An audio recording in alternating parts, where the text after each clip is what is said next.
Welcome to the PharmaSource podcast. Today's episode is an interview with Procurement and Supplier Management Strategist Anirban Mukherjee, Head of Procurement at Immunovant, and with experience at Ford, Becton Dickinson and Gilead Sciences before that. Anirban discusses the importance of supplier relationship management and key points to consider when outsourcing to contract research organisations. Anirban, welcome to the PharmaSource podcast. Great to have you here with us. Thank you for having me. It's a pleasure. You're a procurement and supplier management strategist, 20 years or so in procurement. Just interested just to quickly look at some of those experiences. So starting with Ford and then your moves into medtech before pharma. How would you summarize your journey? Yeah, sure. Essentially an engineer by training, and that's sort of what led me to into more of the technical side of things. I always start with a little bit of a joke that I've done a lot of talking to career development type audiences, and I always start with this little joke that coming out of engineering school, my very first job was actually with Goodyear tires, and I was a tire designer. And yet, almost 20 years later, I find myself in hardcore drug development, and I always joke that. I don't quite know how that happened, but I'm very, very grateful for the journey, right? So, I had gone back and gotten my MBA and coming out recruited by Ford. Ford has a very, very structured supplier management, supplier technical assistance that they call it. And it's a group of basically, engineering or technical talent that sits within procurement and vehicle procurement operations. So that was a very, very good initial introduction into the world of how do you manage external relationships, how do you manage external delivery in the supply base. What did you learn from that, would you say, that you've then taken on with you and sought to implement in other companies? It's a very, very structured methodology of thinking about how you plan for operational delivery. So there are terms thrown out in the automotive industry: advanced product quality planning, APQP, PPAP, PSW, but using some level of quality tools, failure modes analysis, and then if things go wrong, how are you using 8-discipline problem solving? These are all tools that I use to this day in some shape or form. It kind of gets, I always say that was the best experience coming out, because that type of thinking in terms of operational delivery and advanced planning, and also a very structured problem solving methodology, that sort of gets ingrained into you from a DNA perspective, right? And it carries through everything. And to this day, I use that. Post Ford, I went to spend almost just under about a dozen years in Becton Dickinson, which is a very large med tech, med devices company, and I was lucky that I kind of moved around with Becton Dickinson. Started in their New Jersey headquarters, moved down to North Carolina, then eventually ended up in San Jose, California. Really working with their life sciences segment at the time, which constituted two major business units. So the diagnostics business unit, which is really molecular diagnostics, and then the biosciences group, which is really flow cytometry in research and clinical use. These were that got me a much different perspective. We were talking predominantly about everything from electronics to metals and sheet metal and machining and printed circuit board assemblies and power supplies and eventually large scale instrument based contract manufacturing, whether that's stateside.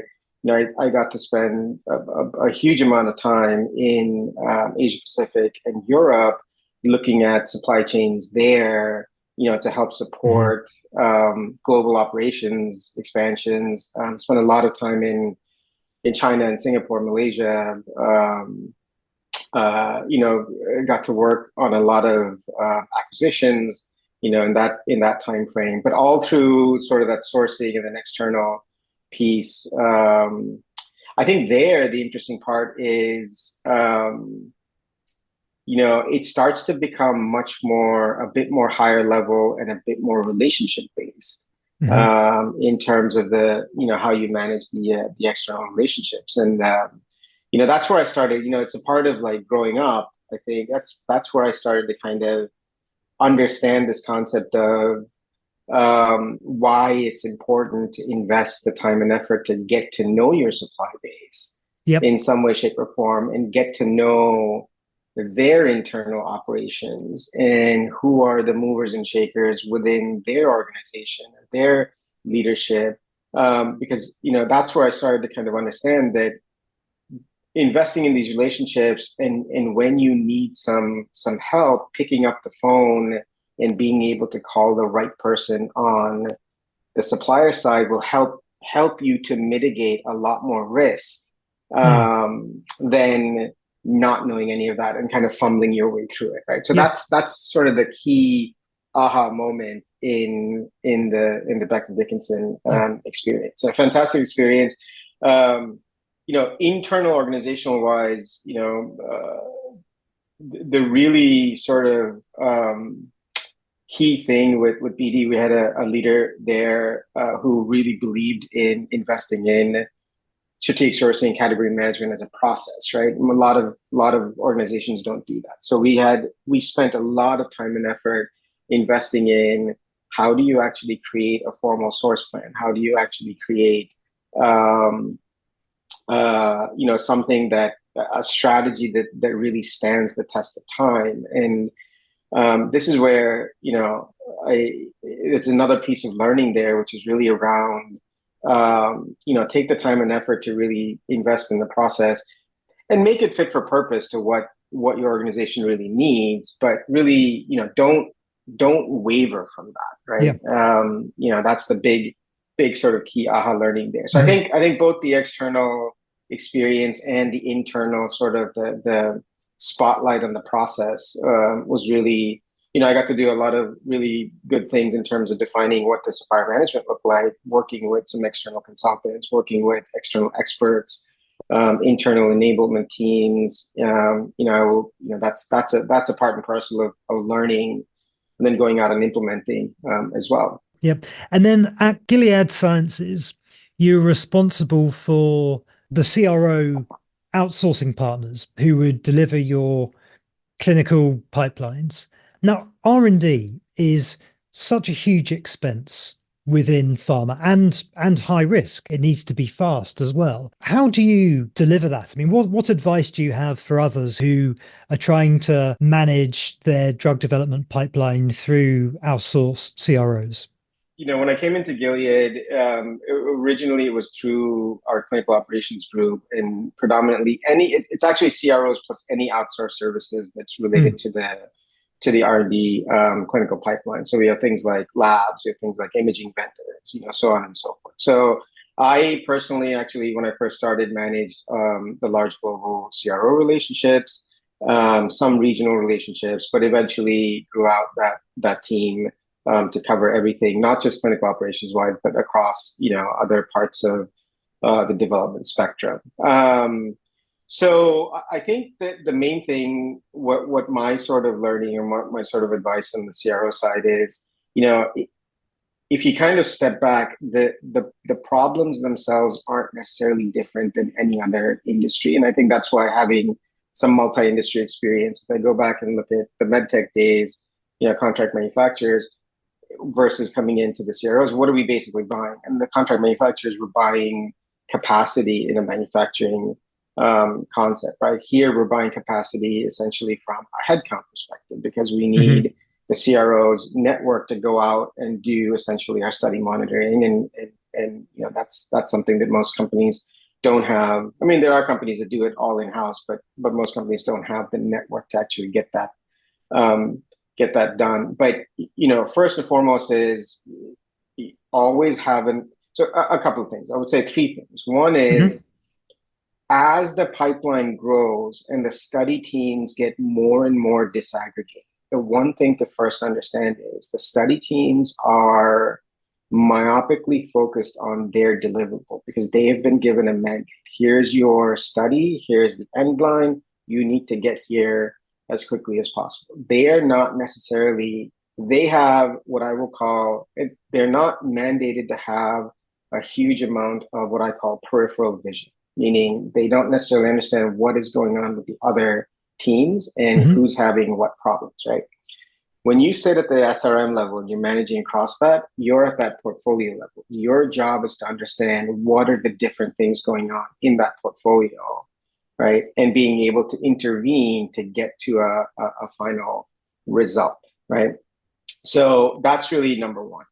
Number two is because you have that portfolio-wide view, the other piece to sort of understand is where are we driving variability because of our own proliferation of our pipeline and also our let's say any acquisition. So we've had a number of different acquisitions where CROs came into the picture. The practices that we use, and remember, every time we're using a non-standard practice, there is risk and variability and cost built into all of that. However, in the world of R&D and clinical development, every study is almost a bespoke solution, right? So there's that sort of tiptoeing of that line where you want to give the study teams and your clinical pipeline that autonomy to go out and do the things that they're necessary, but you need to manage the inherent risk and variability that comes with it, right? That's really number two. And number three is in the CRO space, and I can't stress this enough, make it your job to be the expert on that CRO internal to your organization, meaning get to know that CRO, get to know, how they're operating, get to know what else that they're doing, and get to know the movers and shakers on the CRO side, because there will come a time where you will need to pick up that phone and ask for their help in terms of some level of mitigation, some level of some program delivery that you're trying to make. I think those are sort of the three major aspects of this. As you kind of consider, and what I will say is it's really no different than any other industry I've been. The context is different. Did you move to decentralized clinical trials, particularly over the COVID period, and if so, how did you find that? It's a journey. I don't think we're quite fully there. I don't think anyone's truly fully there. It also depends on what your internal organizational strategy is. When I first joined and got to sort of know this space, we were never a full outsourcing type of an entity, right? We had kept certain things in house, outsourced certain things. Brought some of the data back in house, very generic, right? So, everyone thought, and we saw this in the CRO base. Everyone thought that the pandemic would be sort of that Malcolm Gladwell tipping point, where the amount of money flowing in from a technology perspective to move to more decentralized clinical trials was going to be it, right? Yep. And we certainly made strides in that space. Gilead invested in a lot of digital innovation and in the pipeline, and that's gone on. It's been going on and continues to go on now. But it's it hasn't fully flipped over, and I don't think it's fully going to flip over. That we're only going to be doing that. So everything's going to be some level of a hybrid trial, and it's going to be a long tail in terms of the sort of the whiplash effect that happens. It's the only way I can kind of kind of explain it, right? Where you're shaking that rope at the front end, but for that energy to travel all the way through a portfolio and a pipeline, it's going to take a lot of time and effort and energy to sort of get that moved over. Yeah. From the CRO side, the one other thing that I will say is we kind of looked at, like, if you looked at how much cash top 10 pharma was sitting on, that could be invested into technology versus how much cash the top 5 to 10 technology companies were sitting on. It's an order of magnitude difference. Okay. So you have a lot of technology money coming in trying to drive DCT or digital innovation or whatever name you want to give to it, but they don't come from the true operational side of clinical development, right? So there were many, many times where, sort of from a risk mitigation perspective, you would be in these discussions brokering a solution between a CRO, a third-party technology company, and our operational teams. And it was very, very apparent that the various groups were speaking in completely different languages, right? That's a problem that we need some help to solve, right? If you're going to have all this technology kind of coming in, you need to actually invest in the operational people that can make this stuff happen. Because and it's unfair to kind of think that our operational people will speak technology. It's unfair to think that the technology people will speak operations, right? Someone's going to have to bridge that gap. It's a shame that that the move to DCT does seem to have at least paused, or if not rolled back a bit, because there, in theory, there should be so many upsides to it in terms of patient diversity, retention. Like, on paper, it does seem to solve a lot of the problems around clinical trials. Most organizations have their feet in all of that, right? When it comes to patient diversity, the FDA is actually mandating, a diversity plan, a lens of diversity as you prep for your trials. We've now had, in the early days, and when I say early days, I just mean maybe 3-4 years ago, what I at least saw was you would have the CROs, but they would be partnering with the third party to bring some of this innovation stuff into the picture. I think there's a realization there that needs to sort of be under the CRO's umbrella, and not necessarily a third party entity. I think that in and of itself, once those integrations happen and everything's in place, which is well down the path of happening, I think that will be a good step towards the right direction. I think this just gets back to, it's still early days. I don't think there's any standardization across the industry.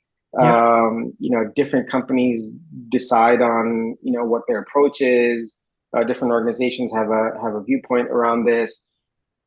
But remember, I just go back to, the clinical pipeline is very, very expensive, and you cannot blame any of these teams or organizations to be myopically focused on getting to that end line, right? Because that defines success. And until and unless you have a proven entity to go out, or you have leadership within your organization that says, you know what, here's a set of low risk areas where we will try out a lot of this stuff from a proof of concept perspective, and it's okay to fail.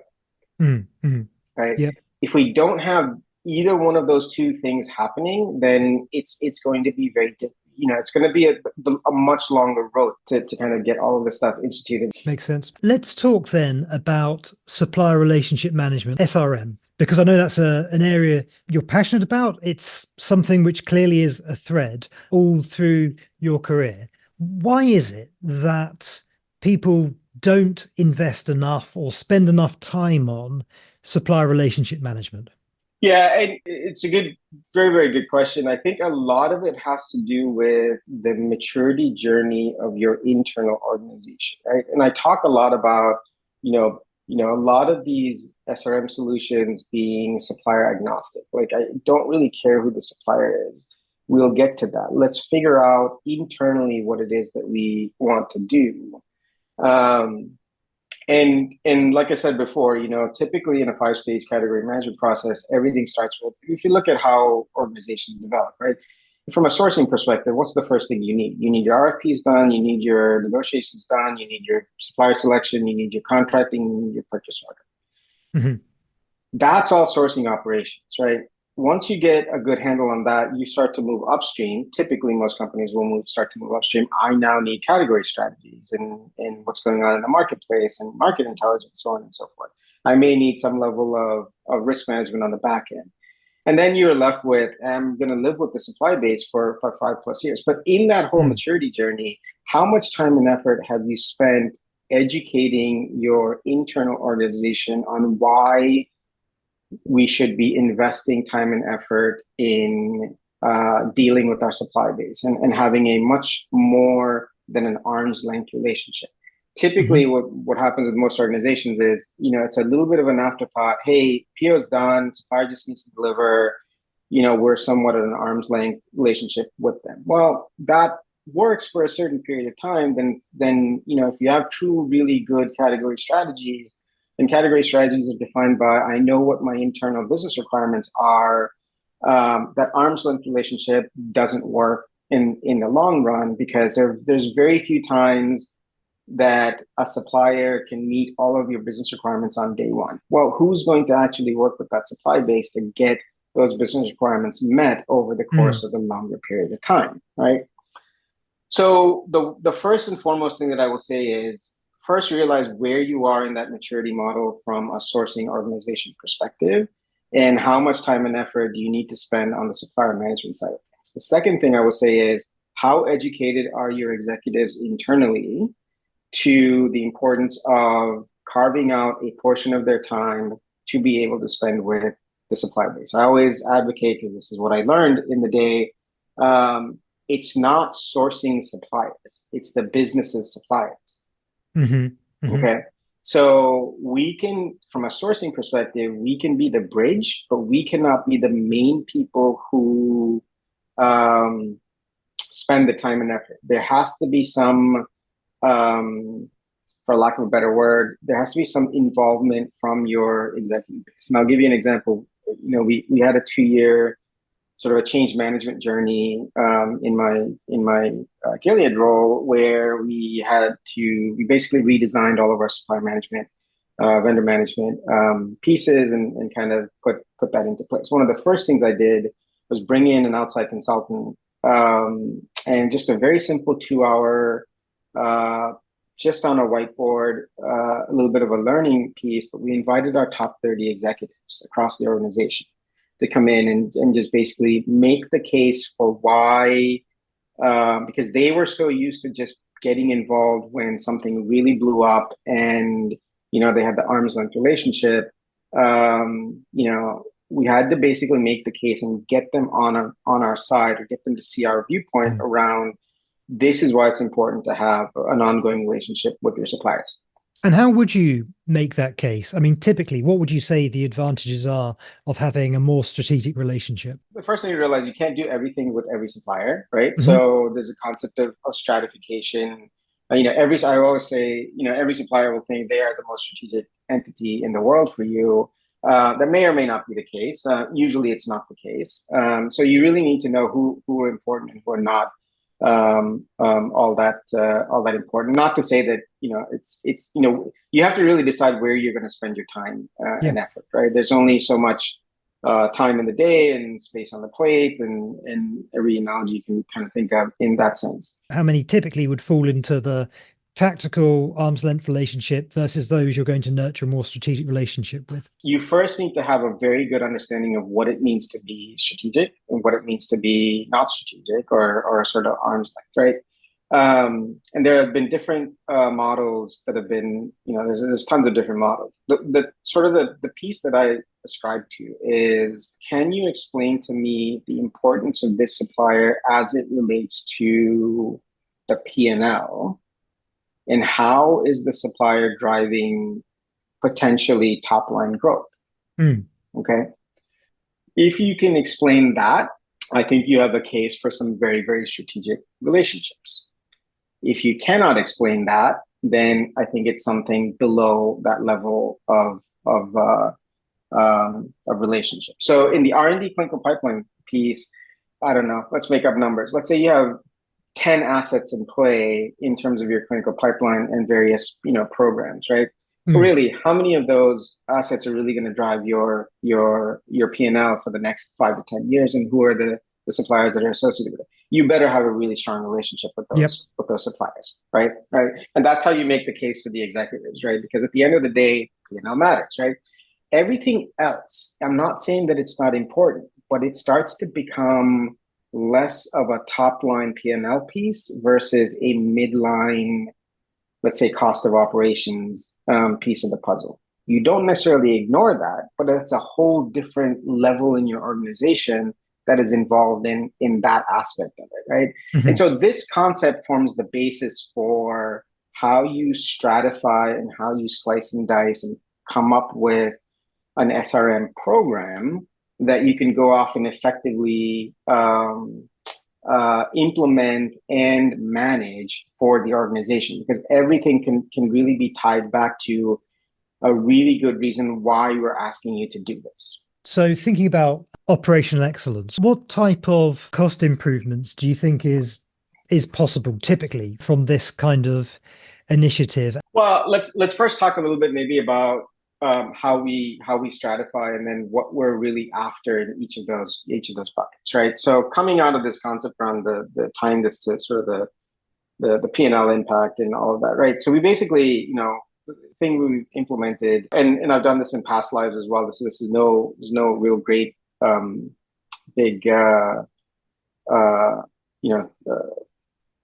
secret or anything here, but basically we say, okay, look, it's essentially a 3x3 matrix on what we basically do, right? So across the top are the types of activities, right? The first bucket, and the first and foremost bucket that we always deal with, is how do you manage performance to contract, right? Mm-hmm. This is where the vast majority of your suppliers will basically fit, because you are just helping the organization manage the day-to-day delivery and the performance to contract. The second bucket of activity really is in this operational excellence space, which is how do we engage, some of our supply base in continuous improvement activities that will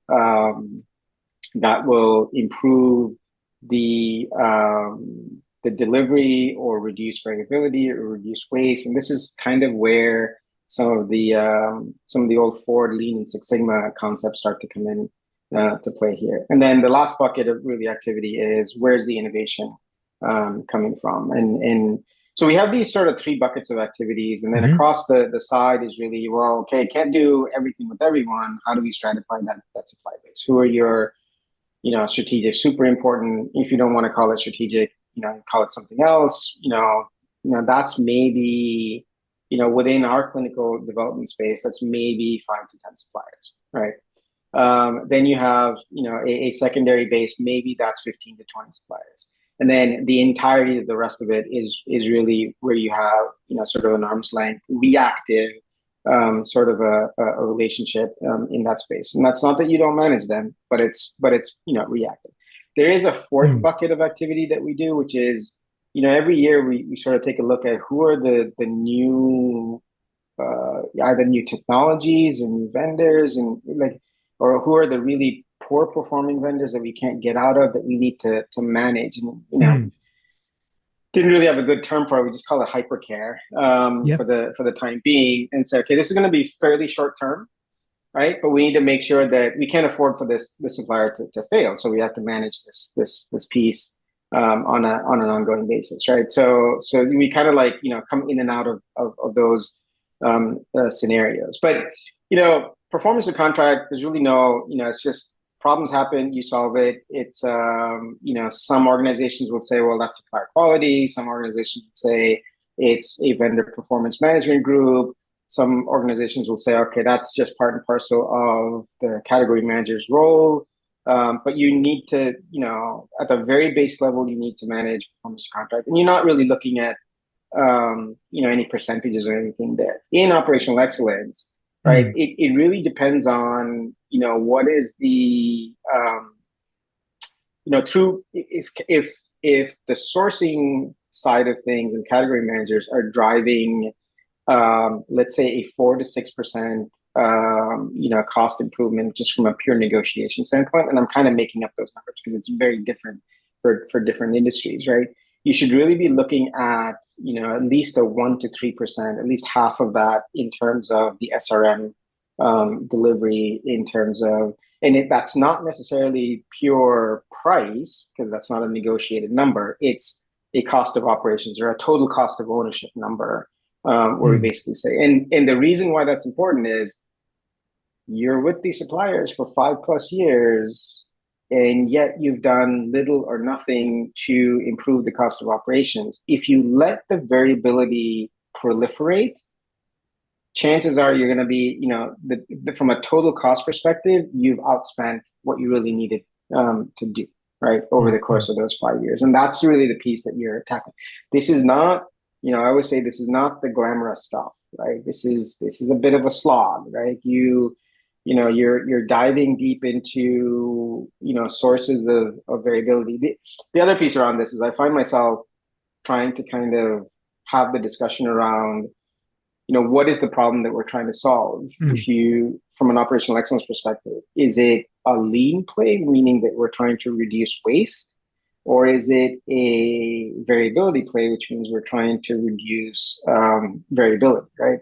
And again, a lot of that depends on your internal process maturity as well. Because if it's a variability play, then you better have a really, really good process built in that is measurable. You're getting some variable data out of it.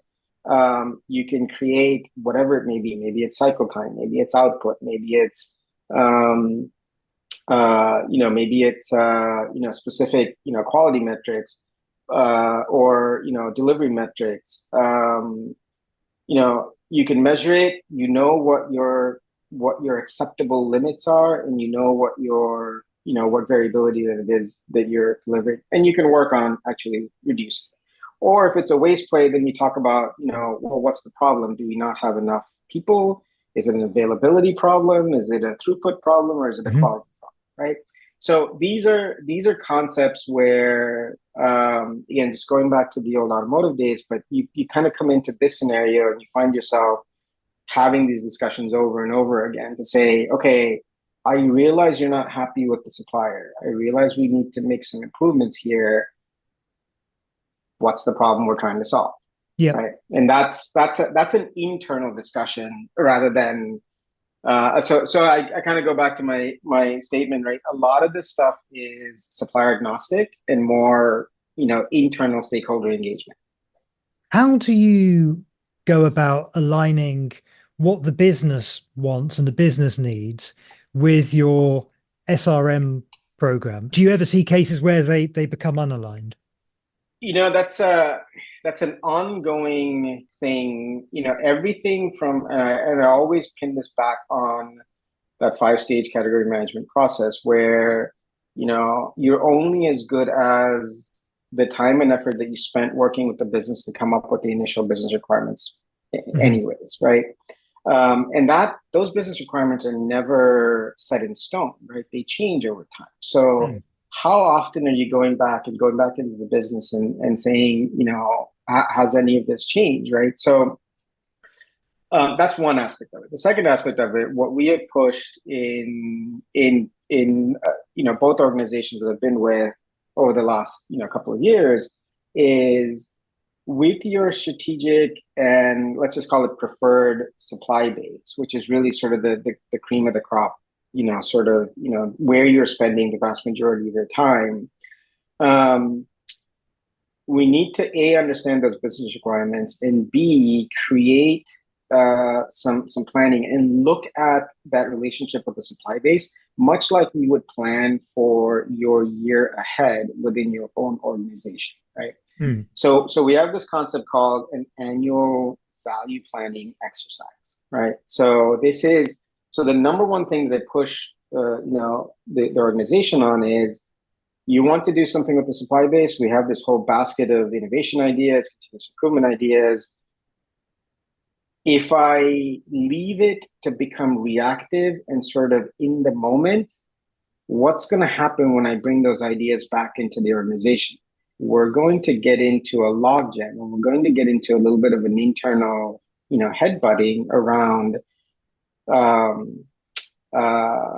money and resources, right? And so what is the way around that is if you've really done a good job in understanding that relationship, understanding the business requirements, we need to be 1 year ahead. So we need to have an annual value planning cycle with the supply base and bring that back in-house and propose those ideas into the organization. So we have internal alignment on this is exactly what we want to do with the supply base for, in this case, let's say 2025. And here's the money and the resources we're going to need. So no one is surprised and no one is scrambling for resources. You always have, let's say there's a regulatory blow up. You will find the resource. No one's going to ever argue with that, but you are going to have problems getting resources and money because everyone's plate is full, right? Like if you go to a head of a function, internal, and say like, here's all these great ideas, they're going to say, how does this fit with everything else I have to do, internal to my organization? So, for this to be effective, at least with that small set of suppliers, you need to be 1 year ahead. If there's one bit of advice you could share for someone who wants to get started with implementing an SRM program like the way you're describing it, what would you say? Are there any books you'd recommend about this topic? I think the one book that I sort of go back to, there's a great individual that we worked with back in the Becton Dickinson days, and also our chief procurement officer at the time. So Eric Stavron and Chris Shanahan wrote this book. It's called the Procurement Leader's Handbook, right? And I think that much of what I talk about is actually represented in that book. So I would highly recommend someone to kind of go through that book. But it really talks about both the internal function and the external pieces of the puzzle. I interviewed Chris not so long ago. We were talking more about sustainability because that's what he's doing at Thermo Fisher at the moment. Yep. Through Chris and Eric, that was probably some of the greatest learnings over the course of time, and how much time and effort we spent really putting in a repeatable and reproducible process around strategic sourcing, right? And I think that's super important. And so the other part of this is, what advice would I give? Is really to kind of step back and holistically take a look at where you are in that maturity model, right? If the business really only wants and needs the sourcing operations delivered, that's probably not the best time to kind of start off and go down this path of, full-blown SRM, right? Because to match that, and to go back to my sort of 3x3, to match sourcing delivery, really the only thing you need to do is performance to contract, okay? As you start to move out into category strategies and you have really true good business requirements in place, then you start to think about, what do I do above and beyond performance to contract, which is really in the operational excellence space. The third is, how receptive is your organization and the executives around partnering with the supply base in order to deliver business outcomes, right? And that's, when you can develop that sort of a thought process in-house, that's when you start to say, now I need some innovation ideas, from the supply base. I always refer to the innovation ideas as like the treasure chest, right? You develop it, it kind of sits there, but your organization internally has to be ready to kind of open that and pluck something out and run with it, right? But you will, to get to innovation, and I firmly believe in this, you need an executive champion in-house that's gonna basically champion that effort, right? Innovation from the supply base. It's hard to push internally. That's got to be a pull system. You can push the other stuff, but there has to be someone pulling that internal to your organization. So basically, that's sort of my advice is, the SRM solution has to match what your business needs at that time. And that will change over time. That will change over a 5-year period easily.